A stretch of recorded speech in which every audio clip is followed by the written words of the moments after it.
He's got a few different names because his Ojibwe name was Chani Wenjack, and he went to a residential school, and the teachers couldn't hear the name, so they called him Charlie. He runs away, and so I will begin. The three boys didn't plan to run away from the school on that October afternoon. They climbed the fence when they knew no teacher would be looking and disappeared like thin ghosts into the thick forest of spruce and poplar and willow. The two brothers covered ground quickly, walking fast, then slipping into a run, pushing each other like brothers who have nothing else but each other do. They didn't get upset when they had to stop and wait for pigeon-toed Charlie.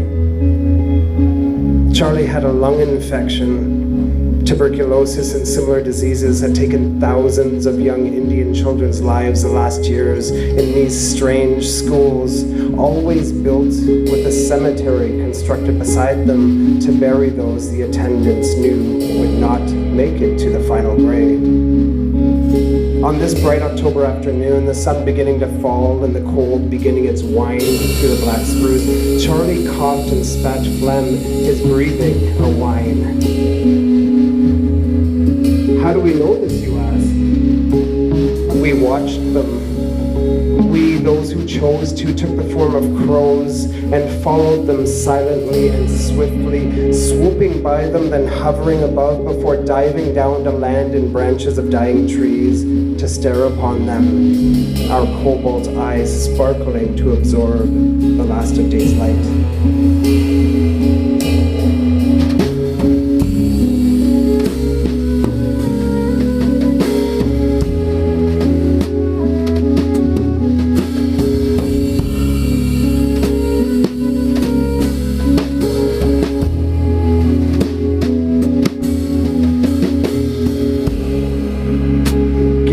And I can hear something following. Is it the fish-belly men? My body won't give me enough breath to run like my friends, but I try anyways. But now dark is almost here, and I hear the fish-belly teacher word, don't. I catch my friends finally, and my inside chest burns. I kneel beside my friends, and we huddle for heat and don't say anything but glance into each other's eyes, then look just as quick away.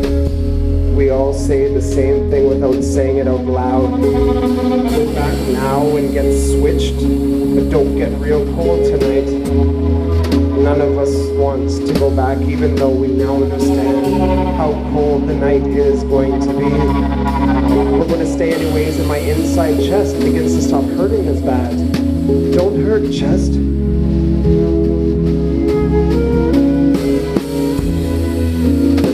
Get up and we walk to a big black spruce and snap its lowest bottom bits off and make a bed for us under it from the green smell of it. That smell makes me want my home and my daddy, my daddy, and my sisters and my dogs. I lie beside two friends to sleep and dream and remember. Dark, but the fish-belly teacher is a tall shadow and he's staring down at me. He lies down beside me on this skinny mattress that smells of old pee, and he takes me in his arms and he holds me. His skin is gizat, hot. His skin glows like a fish belly in the dark.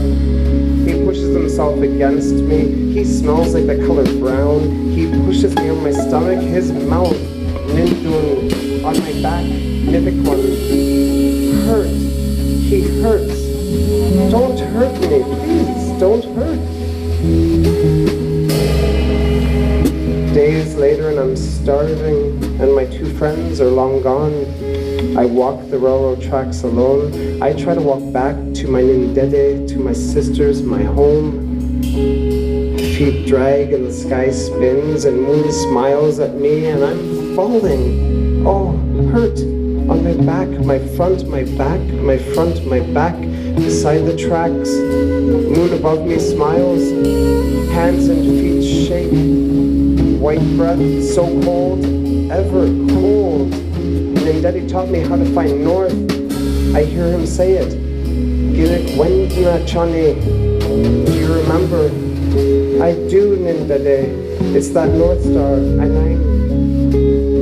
my hands shake and my feet shake and there is no more getting up. I am Wabu's rabbit in his snare. I shake, shake. Think your words, speak your words, Chani. Father, Nindade. Heart, Ninde. Father, Nindade. Heart, Ninde. Father, Nindade. Heart, Ninde. Father, heart, Nindade. Ninde.